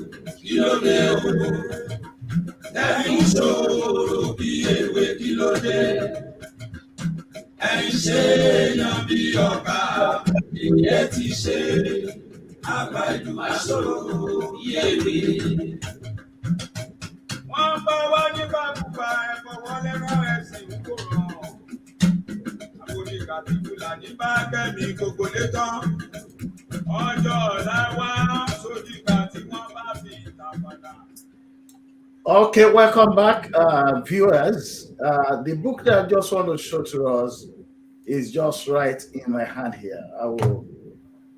I'll bring myself in here. Right, and that's the book. Now, this book is by Alagba Party. I got it today, and I just want to use it to explain a bit of the process of referendum for us. Now, is a party that has made this in Scotland. I mean, people that have known Scotland or have been following Scotland, we had a referendum in 2014. But the yes side, that is those people that want Scotland to still stay in the UK, they won, by a small margin. So, but from then, immediately, the referendum was lost. The other parties began to work on it again. They start to close all the loopholes that were picked up then. Now we have more than one party here in Scotland, and you have a good number of parties that support independence. You have some political party that doesn't support independence, but also you have parties that support independence. But the first part of it is Scotland is a nation within the United Kingdom, just like we have Yoruba in Nigeria. The difference is Scotland has its own parliament at the moment. We don't have that in Nigeria. In Scotland, you have the Scottish government making decision on education. They fund the education, the certification is under the control of the Scottish government. The police here are different from the police in London. So they have their own police. Housing, the Scottish government makes decision on housing, the number of houses to have, what the support to give people. For instance, in some few years back, when the central government, that is in London, reduced the benefit for some houses, Scotland decides that people that are here will not have to pay that extra, that the Scottish government will cover that part of payments. So Scottish government decides on housing, so on housing, on education, on like roads, street lights, all that. What is reserved for the UK, that is the central, is in the area of the military, that is security. That's military, and then finance and some couple of things, and immigration. I interviewed Alex Salmon today, and that is the ex first minister, like president of Scotland. I had a meeting with him today. We met at an event, and I interviewed him, and he was talking about these things and why they're still pushing for it. So this booklet was made by the party, and they say a new case for independence. And right in here, they explain everything about the finances of Scotland, about how the military will be, how the police will be, the people's pension, because that's part of what was used by the other side, that the old people are going to lose their pension. So the old folks got scared, and then they voted against independence. So they've gone to look into that now, and they put something about their pension. They put things about benefit system, about transport, what they have for the 16-year-olds, the kids, of course, the youngsters. And today I was asking Alex also about the immigration and stuff, and also the areas that have been, where you have low-income families. You find a whole lot of migrants there because of the asylum system. Was asking him what's their thoughts about this and their plan, and he was able to answer straight away. So bringing it to the Yoruba referendum that we've been talking about, the first step is for our people, you people that are watching us, to go and sign the petition. If you go to change.org, just type in Yoruba referendum petition. Sign the petition. We'll still put a link and the comment right in this video. Sign it, and then engage with your local politicians. And the people we're talking about are the members of the state houses of assembly. Or your state has their own house of assembly. They have members that sit there every week. Those are the people you are going to engage with. Whether you're going to appeal to them, whether you're going to put pressure on them for them to pass the bill. They already have the bill, to pass the bill into law. Once it becomes law, then there will be space for both those people that want all Yoruba states to come together to become a region, that is the yes side, and the people that felt no, they don't want, they will have their say as well in a democratic setting. And we're going to really talk about this too. We've done it in the Thursday chat on Yoruba Referendum page, Facebook page. But on this program, we're going to deal with it also, where in a democratic setting, you must allow others whose views and opinions are different from yours to also have their say and to have their day. That is democracy. You can't say because somebody doesn't agree with Yoruba Nation now, then you start to threaten them, or you start to insult them. I mean, that means all of us have been shouting about what happened to the Deborah, the innocent girl that was murdered in cold blood in Northern Nigeria. In fact, we're calling them animals. So, and we should not be behaving as animals as well. If you say Yoruba Nation now and somebody say, I'm sorry, I don't agree with you, fine. So, after the bill has been passed into law, there will be time.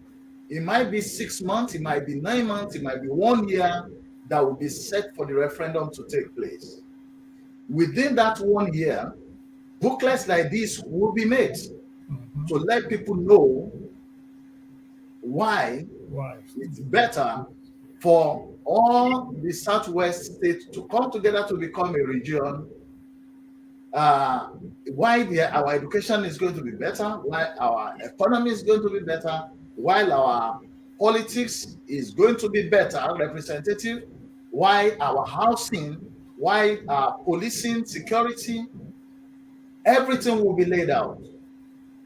And the other people that that do not agree, prefer Nigeria for us to be the way we are now, they will also bring their own arguments. I mean, probably they will bring the argument that yes, it's fine how our farmlands are being destroyed, how people are being killed, how there's no security.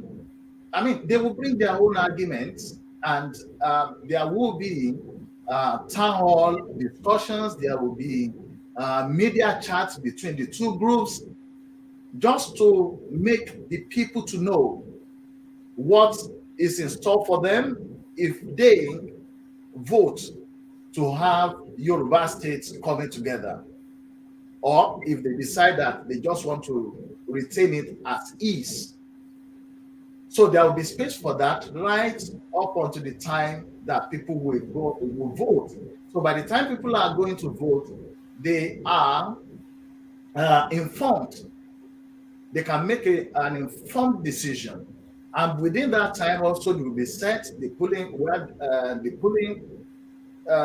booths where they will vote, the registration of those that vote, because it's Yoruba people that's going to vote. You can't ask an outside people to come and vote on the destiny of Yoruba nation. So it's Yoruba people will vote. The age, acceptable age of the voter, where the voting will take place, the agents and stuff like that. And then after the vote, what is going to happen? So that is just to show that that's the way things are done. And somebody has said this, I think Mr. Odedeyi said it also on Thursday, that we Yoruba always credit ourselves as being very intelligent. This is the time that we need to show that intelligence. So that will be done. And even the other people on the other side too, that felt that no, it shouldn't be, they will also they can do theirs as well. Posters will be out there to inform people about the benefits of, you can see the one that is here. Let me get it back right on here. The one that is here, you have this that says, okay, these are the benefits. I mean, Nigeria to be governed by a federal presidential council. That is, each region will have its own government and a representative. Maybe it's going to be one or two, but that will be agreed. They will be sent to the central. Between them at the center, they will choose. If they want to do rotation, fine. That okay, this one do it first, then it goes to this tribe, then it goes to this tribe. That is none of our problem. And we wouldn't need to be doing all these presidential, I mean, they put it down 100 million each, 50 million, 40 million. Meanwhile, we have over 90 million people in Nigeria that are very poor, according to the World Poverty Index. So we wouldn't have that expensive presidential office campaign and process. The ones that we have will be within our local area. That, I mean, whoever is going to be the head of the region is going to be within that region. Whichever way we decide to ward or local government, whatever name we want to use, or we might have the Yoruba state, maybe it's the Jebu there, Alagba there, and Co. I mean, it's left for us to decide, and the other people can decide theirs as well. So it will seriously reduce the cost of political process. Secondly, we will only have people that are known, that are local. Those are the people, their own people we know. It wouldn't be somebody that a party will back. You don't know the person that much, but because the party is able to bring big money, then they impose that person over you. That will not be happening again. So then we talk about the parliamentary system. So we have our own government, control over judiciary, the police, economy, education. Alagba Femi Odedeyi mentioned about Yoruba language. Is very, very important. Internationally, even UNESCO, they've identified that when you use your language, Mhm. Nigeria has no language Mhm. because there's no Nigerian language. Mhm. The English we speak is British. It's British that owns the English. The language. And this is the English that is foreign to us that we're using to teach our children. So when it comes to indigenous language, which the UNESCO is promoting, Yoruba will be used to for tuition. And then later on, maybe at secondary or tertiary, then people can now start with English so that they learn other languages just like we do today. And then obviously you have your police. You have your police is somebody that you know. They can't ask somebody to come and kill his own family. It's not going to happen. And of course, the military as well. Like we've said, 90% of the officers will be Yoruba, both for the police and for the military. So that would be a government of the people, by the people, and for the people. So please sign that petition. Mhm. Not just only that, your political representatives will be approaching you now because of the election So, fever or political fever at this time. This is the time you need to engage with them that they should pass the bill into law. They don't have to do anything more than passing that bill into law. Once they pass it into law, they've done their job. It's another stage or another uh, group that will be responsible for taking it forward from there. So it doesn't cost them anything for sitting there and passing that bill into law. I will allow Alagba Femi Odedeyi to round up for us. Then I will release him to go because he might have things that he wants to tell you, especially as we wait for next week next for week. the big announcement about the presidential bearers for Yeah. our political parties. Over to you, sir. Yeah. Thank you for the opportunity, and thank you for your extensive examination of the issue that you have just done. And I thank everyone that has been watching us, that are watching us continuously. Uh, God will bless all of us, and God will allow us to manifest whatever plans He has for us over the course of our lives. Things are getting to a head, as it were, especially in Nigeria. We have a situation where the what I would call the northern hegemony has now determined to have permanent control of the Nigerian state, that is the state apparatus of Nigeria. And so they have all these things, ways of messing around things. And to a large extent, the South is also saying no, they want to challenge it one way or the other. But within all this scenario, the peoples of Nigeria appear not to matter. It's like everybody is playing its own power games and leaving the people behind. At the same time, they will be claiming that they are doing it on behalf of the people.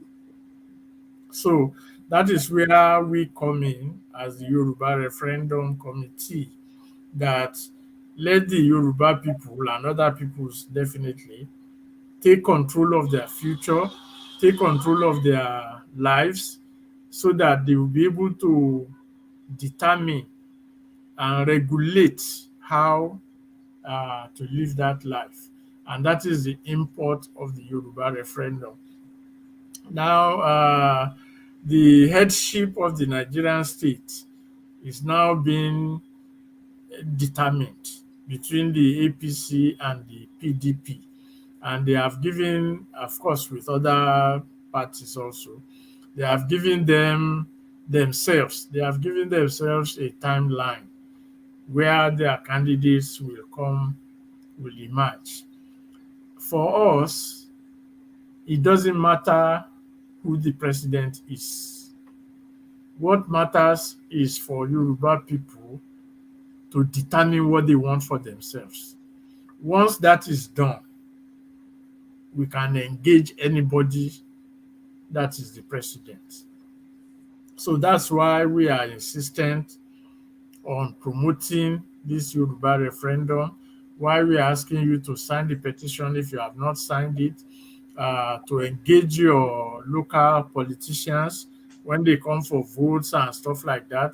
Even if they don't come for votes, you can go to them and engage them on these issues. That it is very important, because we don't want a situation where somebody will become president and claim that he has the legitimacy because 15 million people voted for him spread across Nigeria, and therefore he represents us. Whether that person is Yoruba or not is irrelevant. We are not saying they should not conduct their election. They let them conduct their election. But what we are saying is our Yoruba political establishment must also ensure that the Yoruba have their own say through the Yoruba referendum that will now be the basis for us to engage whoever becomes president, whether Yoruba or not. So, if it is our wish, and I know it is the wish of everybody, to have a better Yoruba land, both now and in the future, we should all rally around this whole quest, this whole Yoruba referendum quest, and make it a reality. And by God's grace, it will become a reality. We are not starry-eyed idealists, and we are not infantile militants or anything like that. We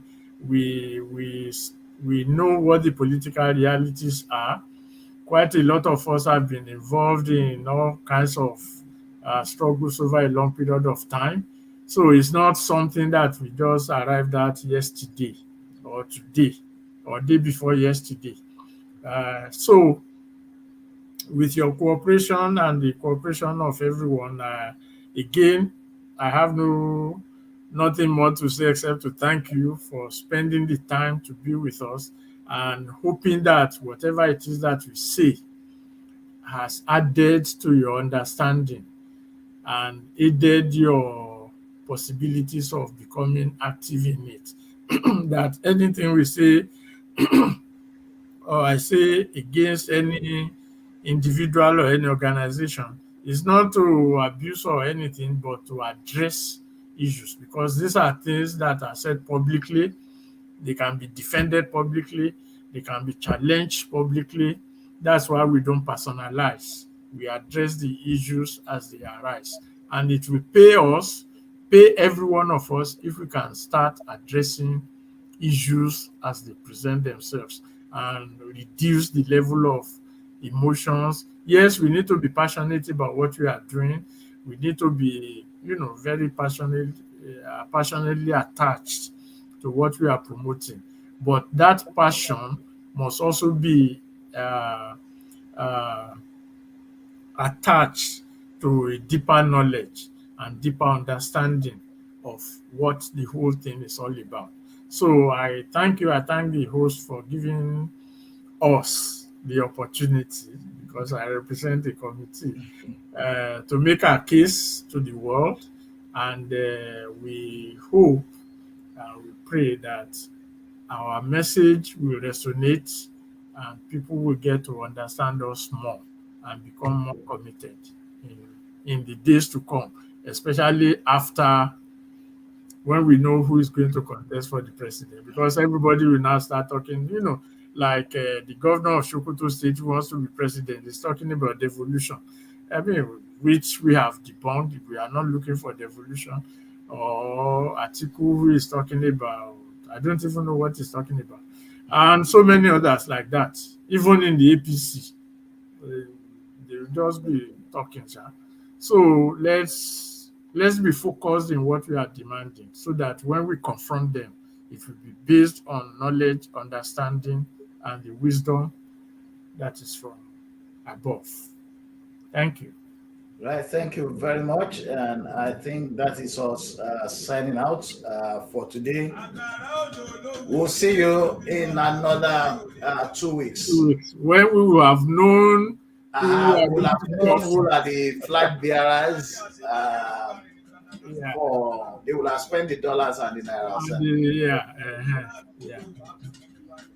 Thank you very much, sir. Thank you.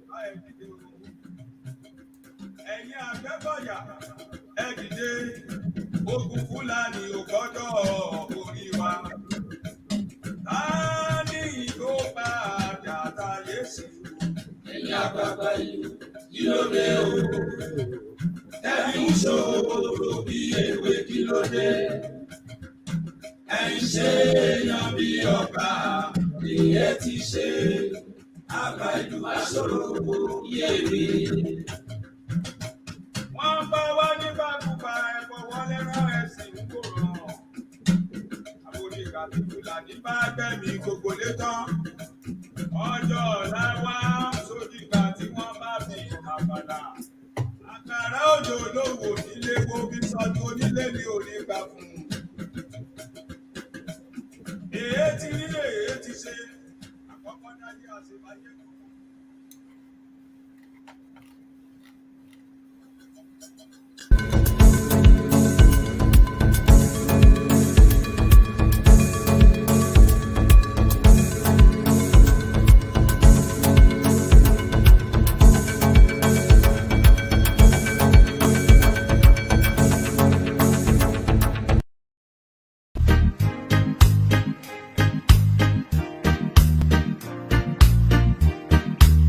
Line ho, line.